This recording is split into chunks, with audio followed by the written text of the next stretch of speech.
जय जय श्री राधे। श्री सद्गुरुदेव भगवान की जय हो। श्री हितजू महाराज का बाल्यावस्था से ही श्री श्यामा श्याम के श्री चरणों में अत्यंत अनुराग था और श्री ठाकुर जी की सेवा पूजा करने की ओर इनकी स्वाभाविक रुचि थी।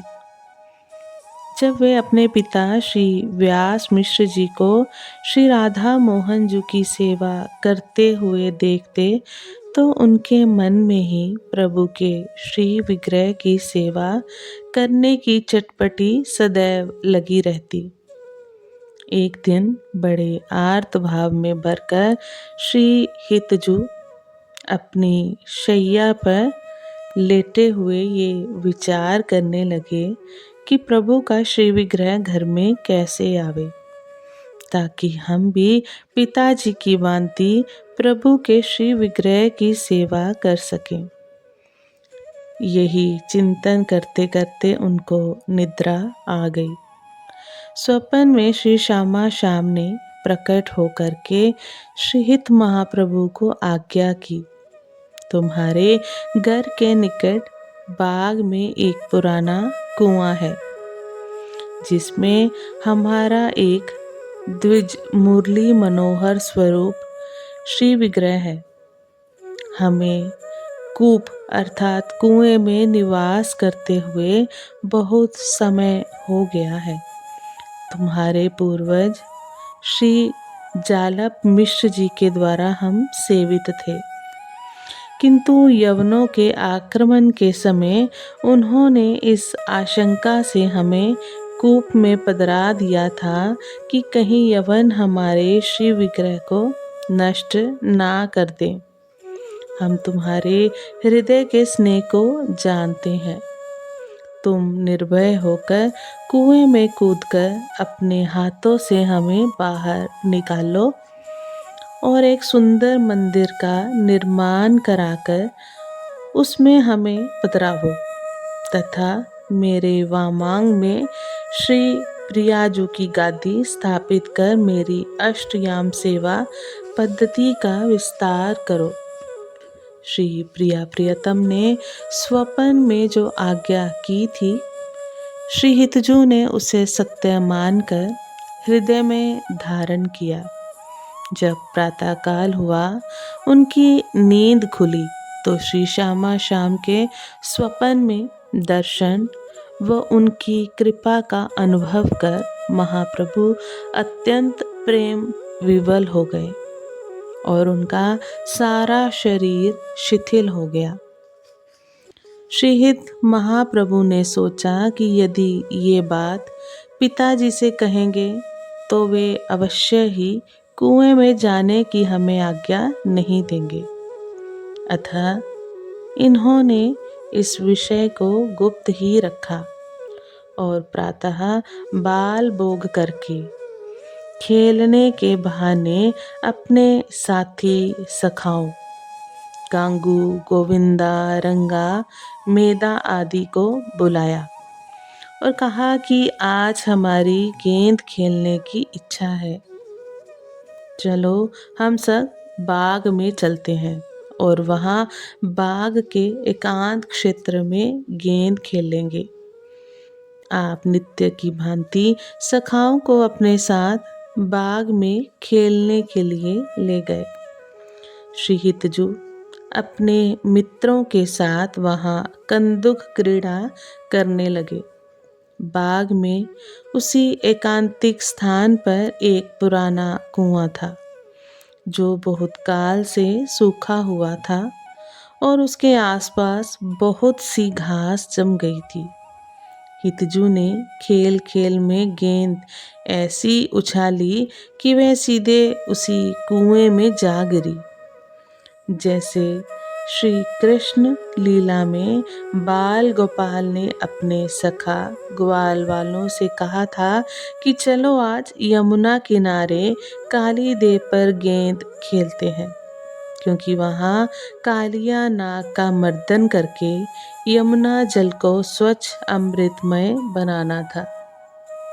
ऐसे ही श्री हरिवंश चंद्रजू ने कुएं से श्री विग्रह को प्रकट करने के लिए ये कौतुक रचा। सब सखाओं ने कहा, देखो हरिवंश, आज तुमने ऐसी गेंद फेंकी जो कुएं में चली गई। अब हम कैसे खेलेंगे? श्री हितजू ने कहा, सखाओ, धैर्य धारण करो, हम अभी गेंद निकाल कर लाते हैं। सखा बोले, पर कैसे जाओगे? कूप तो बहुत गहरा है। श्री हितजू ने कहा, तुम सब चिंता मत करो, हम कुएं में कूदकर गेंद निकाल कर लाएंगे। नहीं नहीं हरिवंश, ऐसी बात मत कहो, गेंद तो दूसरी भी आ जाएगी, पर तुम कुएं के समीप भी मत जाना। पता नहीं ये कुआं कितना गहरा है और कितना पुराना है। भयभीत स्वर में सब सखा बोले। अपने सखाओं की बात सुनकर श्रीहित प्रभु कहने लगे, मेरे प्रिय मित्रों, तुम सब डरो मत। चलो हम सब कुएं के समीप चलकर देखते हैं कि कुआं कितना गहरा है। हिताचार्य के द्वारा आश्वस्त करने पर वे सब सखा उनके साथ कुएं के नज़दीक जा पहुँचे और कुछ देर बाद सखाओं के देखते देखते बाल स्वरूप श्री हरिवंश चंद्रजू एकाएक कुएं में कूद पड़े। श्री हित प्रभु को कुएं में कूदते देखकर उन बालकों के मुख से जोर से चीख निकल पड़ी और वे अत्यंत व्याकुल होकर हा हरिवंश कहते हुए रोने लगे। कुछ मूर्छित हो गए और कुछ सखाओं ने भागकर तत्काल श्री व्यास मिश्र जी को रोते हुए सूचित किया कि हरिवंश गेंद निकालने के लिए कुएं में कूद पड़े हैं, आप शीघ्र चलिए। बालक हरिवंश के कुएं में गिरने की सूचना मिलते ही चारों ओर हाहाकार मच गया। जैसे श्री कृष्णचंद्रजू के यमुना जी काली देह में गिरने का समाचार सुनकर के नंद बाबा, यशोदा मैया और समस्त ब्रजवासी अत्यंत अधीर होकर काली देह की ओर भागे थे, ऐसे ही समस्त देव वनवासी तारा रानी और व्यास मिश्र जी विकल होकर के बगीचे की तरफ भागे, क्योंकि समस्त पारिवारिक जन एवं नगरवासी प्राणों की तरह श्री हरिवंश चंद्रजू से प्यार करते थे। व्यास मिश्र जी गिरते पड़ते कुएं की तरफ आ रहे हैं। कुछ नगरवासी उनको पकड़े हुए हैं और समझा रहे हैं कि आप धैर्य धारण कीजिए, हम अतिशीघ्र ही हरिवंश को सुरक्षित निकालने के लिए हर संभव उपाय करेंगे। यहाँ माता तारा रानी भी इस दुखमय समाचार को सुनकर के बेसुध सी हो रही हैं। उनकी विकलता की कोई सीमा ही नहीं है। उनको भी बहुत सी स्त्रियां संभाले हुए हैं और ढांढस बंधा रही हैं।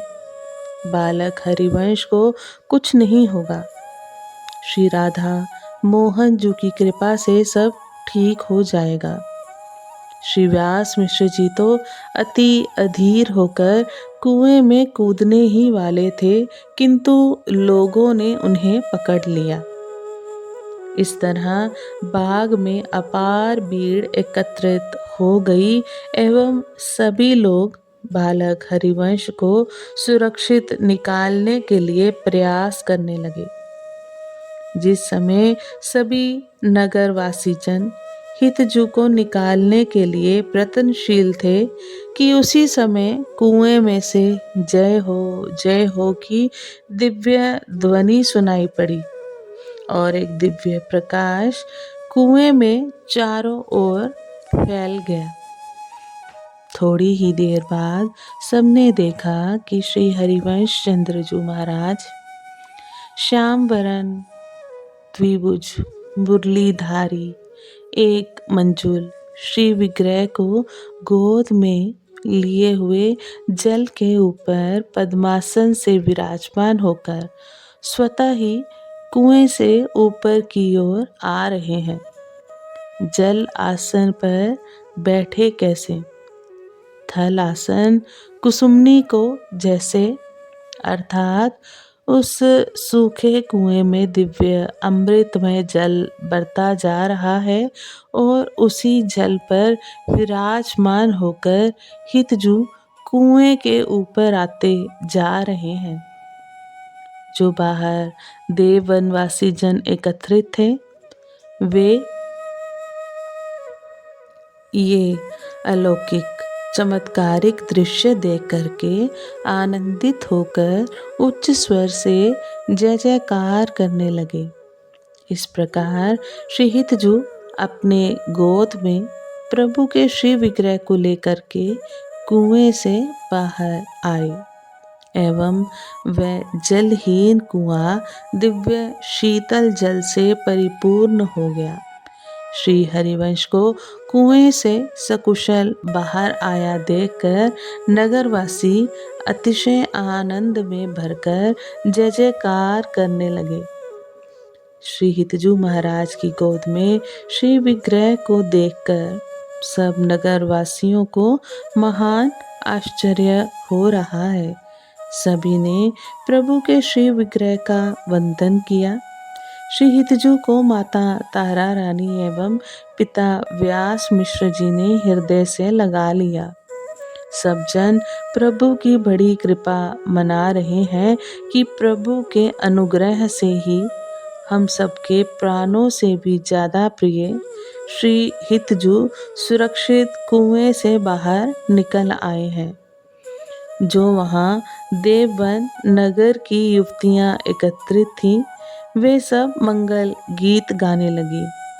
सभी नगरवासी इस प्रकार मुख से कहने लगे कि प्रभु की कृपा पूर्ण चितवन से क्या नहीं हो सकता, अर्थात बड़ा विकट से विकट संकट भी क्षण में टल सकता है।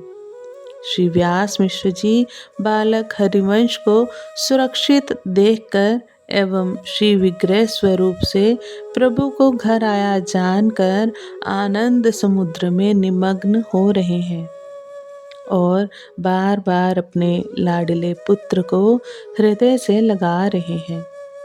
फिर बालक हरिवंश से वे पूछते हैं कि तुम्हारा एकाएक कुएं में कूदना और प्रभु के श्री विग्रह को प्रकट करना, इसके पीछे का रहस्य क्या है?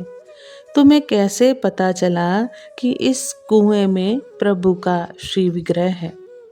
तब श्री हितजू महाराज ने कहा, पिताजी, हमारे हृदय में बहुत दिनों से ये इच्छा थी कि हम भी आपकी तरह ही प्रभु के श्री विग्रह की प्रकट सेवा करें। अतः हमारा मनोरथ पूर्ण करने के लिए रात्रि में श्री प्रिया प्रियतम ने स्वप्न देकर हमसे कहा कि मेरा एक श्री रंगीलाल नामक श्री विग्रह इस कूप में विराजमान है। उसे तुम निकाल कर एक नवीन मंदिर में विराजमान करो और मेरे वामंग में श्री लाडली जू की गादी विराजमान करके अष्टयाम सेवा पद्धति से मुझे लाड लड़ाओ। इसलिए कंदुक क्रीड़ा के बहाने श्री विग्रह की प्राप्ति की अभिलाषा से हम कुएं में कूद पड़े। अपने प्राण जीवनदन लाडले हरिवंश की बात सुनकर व्यास मिश्र जी का हृदय अत्यंत शीतल हो गया।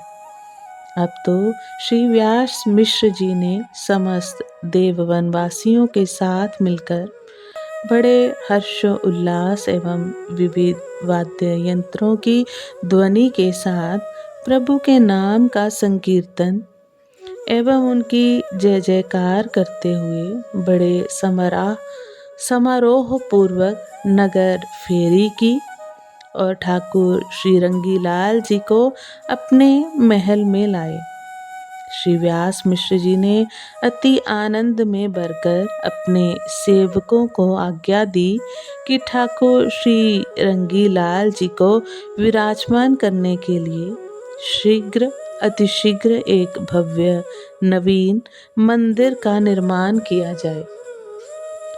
उधर नए मंदिर का निर्माण हो रहा है और यहाँ पहले से बने मंदिर में विराजमान ठाकुर श्री राधा मोहन जी के समीप ही सुंदर सिंहासन पर श्री रंगीलाल जी को विराजमान किया गया।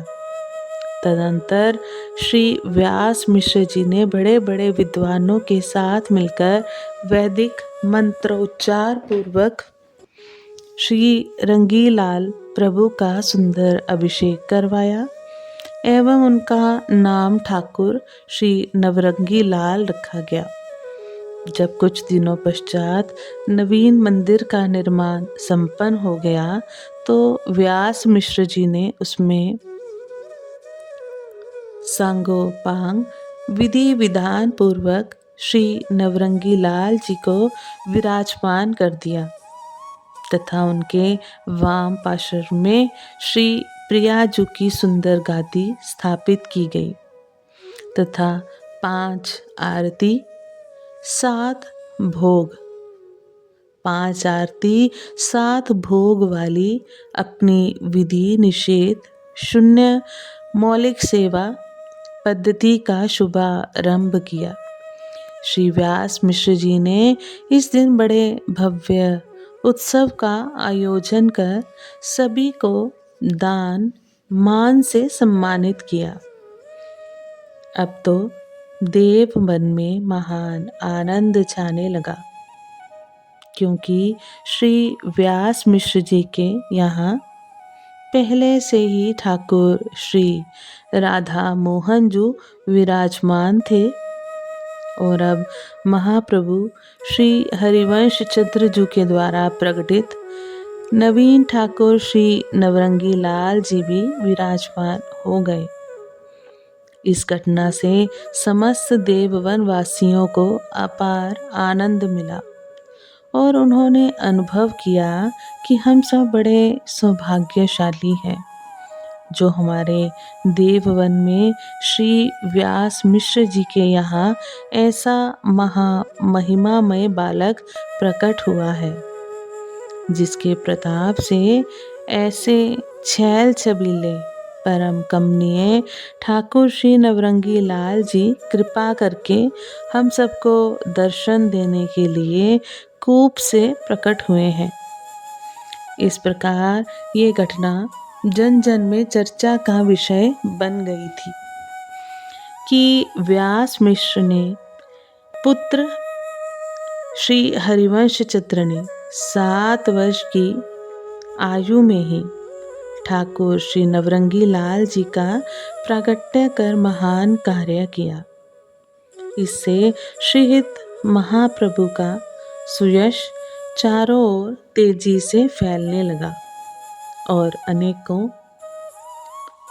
लोग उनके दर्शन करने से व उनकी भक्ति का उपदेश ग्रहण करने के लिए आने लगे। अब तो श्री हितजू महाराज का सारा समय प्रीति पूर्वक श्री राधा नवरंगी लाल जी की अष्टयाम सेवा में एवं शेष समय भक्ति के प्रचार प्रसार में व्यतीत होने लगा।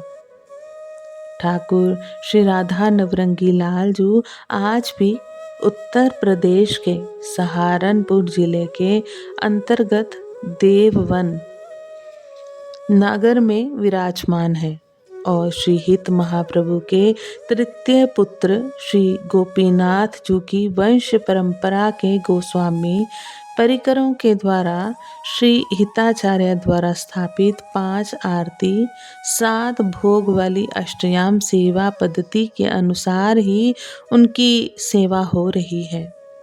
जिस कूप से श्री रंगीलाल जी का प्राकट्य हुआ था वह कुआं भी हरिवंश चह के नाम से विख्यात आज भी देववन में दर्शनीय है। श्री हित हरिवंश चंद्र महाप्रभु जी द्वारा सर्वप्रथम प्रकटित स्वरूप ठाकुर श्री राधा नवरंगी लाल जी का बड़े धूमधाम से माघ शुक्ल पंचमी बसंत पंचमी को पाटोत्सव मनाया जाता है। श्री राधा माधव के श्री विग्रह की परिचर्या प्रकट सेवा कहलाती है।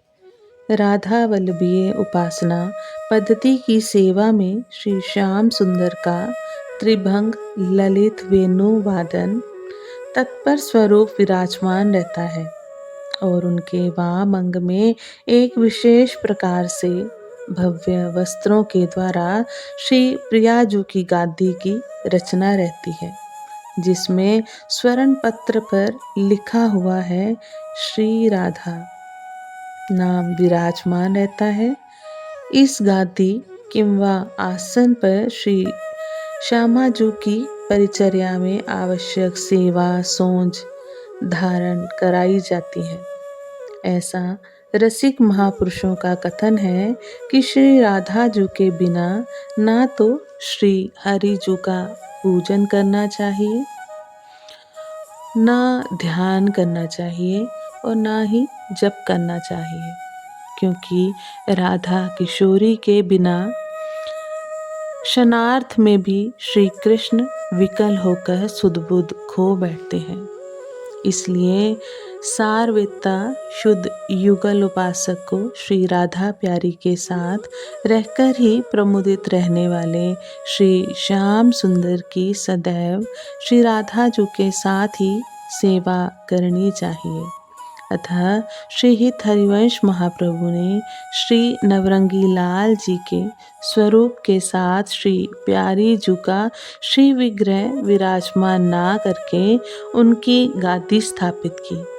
वर्तमान में भी श्री राधा वल्लभ जी, श्री बांके बिहारी जी और श्री राधा रमन जी के मंदिर में राधा जू की गादी स्थापित है। श्री हिताचार्य ने देववन में श्री नवरंगी लाल जी की प्रकट सेवा में विराजमान करके 7 भोग और 5 आरती करने का मूर्त विधान किया।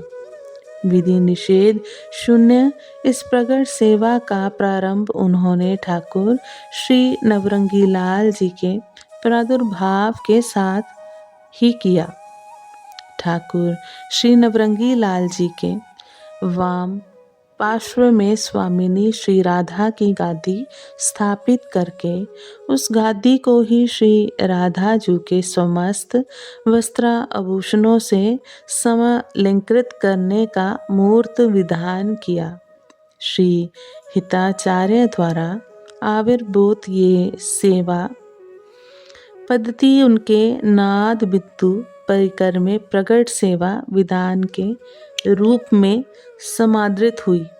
गोसाई श्री वृंदावन दास जी ने लिखा है कि अपने को जो अत्यंत प्रिय लगे ऐसे रूप का श्री विग्रह स्थापित करके उसके द्वारा अपराधों से डरते हुए और उसमें नित्य स्नेह करते हुए नित्य सेवा करनी चाहिए तथा वाम भाग में श्री लाल जू की प्रियतमा श्री राधा जू का आसन गादी स्थापित करनी चाहिए। उनकी सेवा के योग्य जो द्रव्य है उसको उसी आसन पर निवेदन करना चाहिए और एक ही स्वरूप श्री विग्रह में प्रेम मूर्ति अद्वय युगल का दर्शन करना चाहिए। आगे भी इस प्रसंग को हम प्रभु कृपा से बढ़ाने का चर्चा करने का प्रयास करेंगे। आप सभी वैष्णव जन को श्री हरिवंशी श्री सद्गुरु देव भगवान की जय हो। जय जय श्री हित हरिवंश।